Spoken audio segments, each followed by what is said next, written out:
تائی کی بیٹی قیدی ہو کے آئی جب اس کے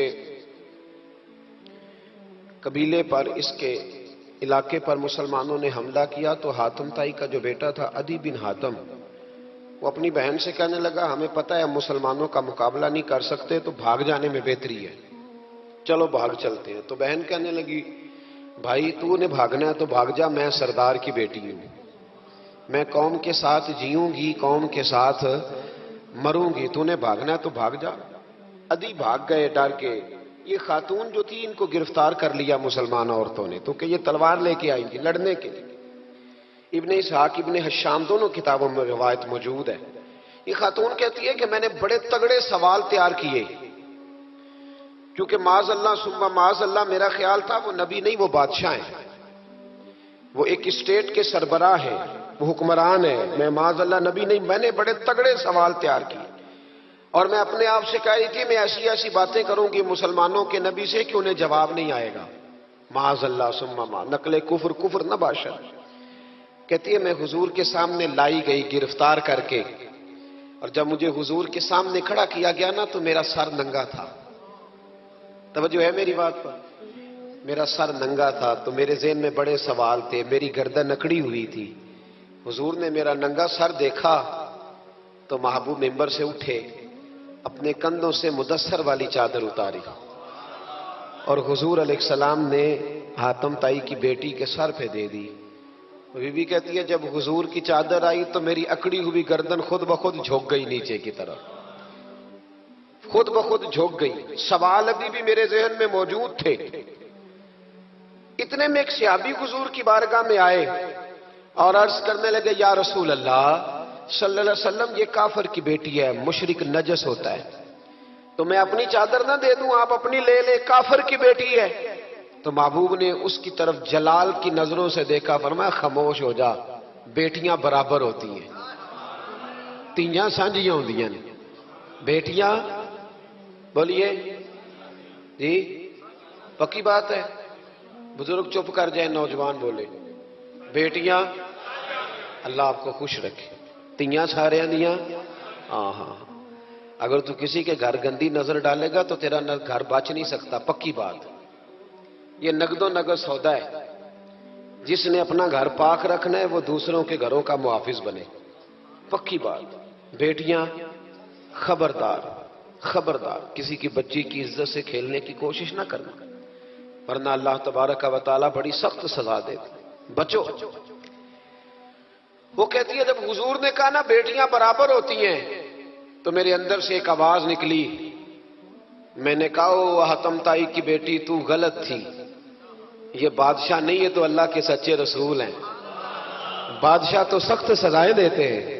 کہتے ہیں حضور میرے قریب آئے اور آ کے کہنے لگے تو سردار کی بیٹی ہے، تیرے باپ میں اچھی خصلتیں پائی جاتی تھی، بتا تیرے ساتھ کیا معاملہ کروں، کیا معاملہ، یہ حضور کی پسند ہے، کیا معاملہ کروں؟ تو کہنے لگی میں چاہتی ہوں مجھے آزاد کر دے۔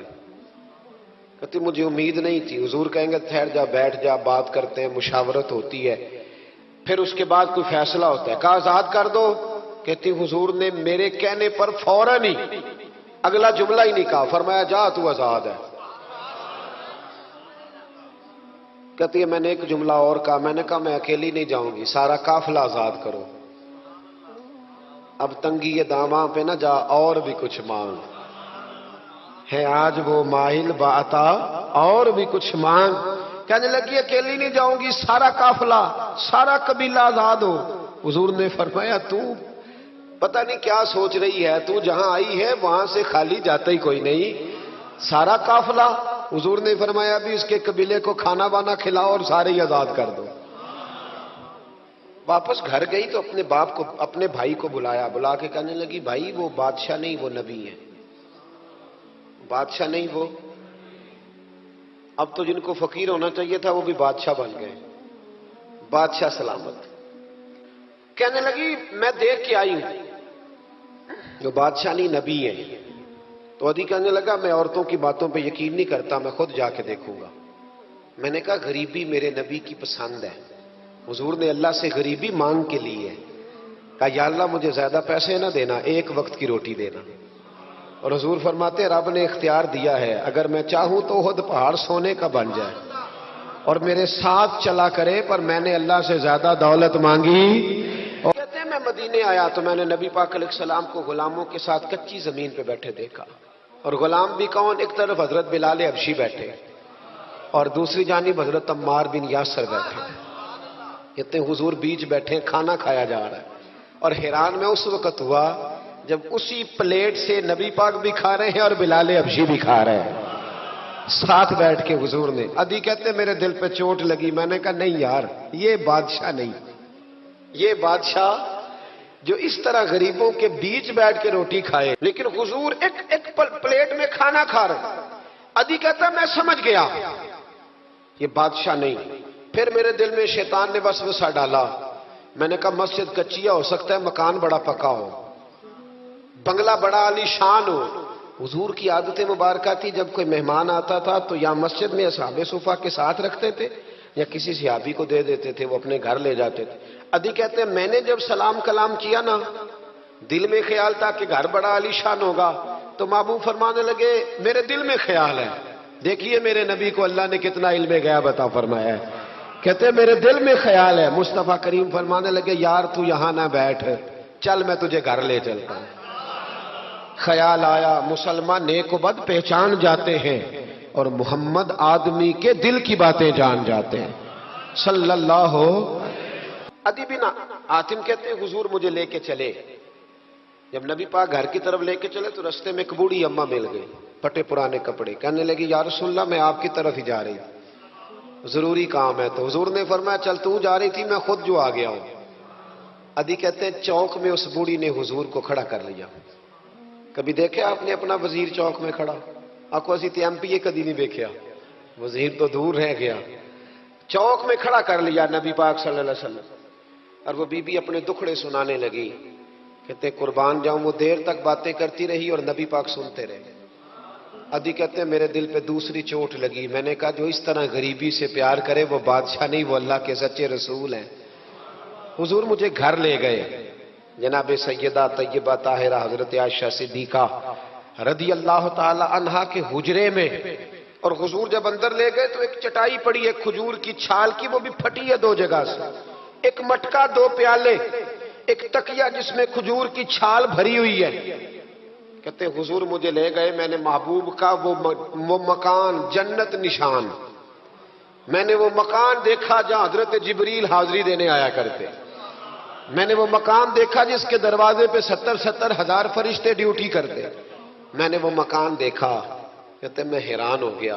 حضور مجھے بٹھا کے گئے دوسرے کمرے میں، اور وہاں سے حضور سرکہ لائے، کھجورے لائے، تھوڑا سا کھانا لائے، کہتے میرے سامنے رکھا۔ اب میں نے اس کھانے کی سادگی کو بھی دیکھا، لگے جو مزدور شاہ ایسا، نہ دھن نہ دولت سربراہ ایسا، فلک نشیں کا زمین پہ گھر ہے، میرا پیغمبر عظیم تر ہے۔ کہتے حضور صلی اللہ علیہ وسلم نے کھانا دیا تو حضور کی وہ سادگی، ادھر دیکھیں، اس بندے میں سادگی نہیں نہ ہوتی، اس میں اپنائیت نہیں ہوتی۔ آپ کو سمجھ آئے تب بھی ٹھیک ہے، نہ آئے تب بھی ٹھیک ہے، پر میں آپ کو بڑی بات سمجھا رہا ہوں۔ جس میں سادگی نہیں ہوتی اس میں اپنائیت، وہ تو دیکھتا ہے کہ اس کے کپڑے اس قابل ہے کہ نہیں، میرے سینے سے لگ بھی سکتا ہے کہ نہیں، اس میں اپنائیت۔ جو لوگ سادے نہیں ہوتے ان کے زیادہ رشتے نہیں ہوتے، ان کا لوگوں سے زیادہ پیار، اس لیے کہ وہ تو انتظار کرتے ہیں، کہتے ہیں میرے نال دی جتی پائے گا تو میرے نال ٹرے گا۔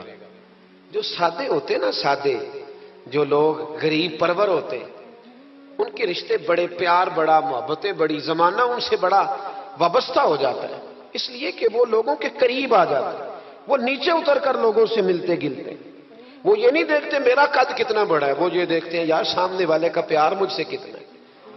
وہ نیچے اتر کر لوگوں سے کہتے ہیں نبی پاک علیہ الصلوۃ والسلام نے بڑا سادہ سا مجھے کھانا دیا، جب میں کھا چکا تو حضور فرمانے لگے سارا کچھ تو آپ نے دیکھ لیا، کیا پروگرام ہے، کب جانا ہے آپ نے؟ دیکھ لیا سارا کچھ، اگلا پروگرام بنائے۔ تو ادھی کہتے میں دور بیٹھا تھا، میں اٹھ کے قریب آ گیا، میں نے کہا محبوبہ اب کہاں جانا ہے، مجھے کلمہ پڑھائیں، میں مسلمان ہونا چاہتا ہوں۔ یہ غریبی حضور کی پسند ہے، تھوڑے پہ گزارا کرنا سیکھو۔ پتہ ہے دنیا میں سب سے زیادہ سکھی کون بندہ ہے؟ وہ بندہ سکھی ہے جسے اللہ نے جو دیا ہے نا وہ اس پہ راضی ہو گیا ہے۔ دے کے حضور آکھن منگتے دی خیر ہووے، دے کے حضور آکھن منگتے دی خیر ہووے، منگتا کبے سخی دے، منگتا کبے سخی دے، بوہے دی خیر ہووے، دے کے حضور آکھن منگتے دی خیر ہووے، دے کے حضور آکھن۔ اور جنت بنی جگہ لگیا جڑی جگہ تے، جنت بنی جگہ